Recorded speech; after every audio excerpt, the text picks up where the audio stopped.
So hello mga zay, mang-harvest ta mga zay kay tagas na pud mga zay. So kani mang-harvest ko karon kay akong ipadala ni Ate Marites. O tan-awa di ba? Tagas na so kailangan siya harbiso niya. Kani akong tangkong mga zay kay kuno ning giharbisan no tan-awa. Gikuha to nako tanan pero napa may makuha ani kani.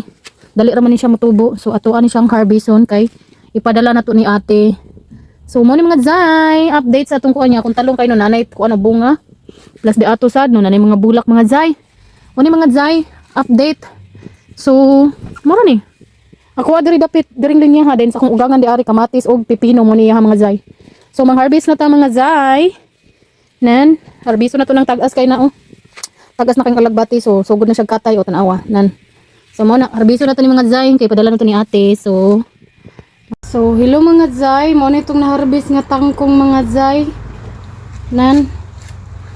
Tapos atong alagbati mga zay kay ubay-ubay gid siya oh.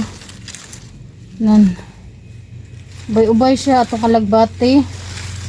Mo ni tanan. Oh. So mo ni mga zay akong ipadala ni Ate na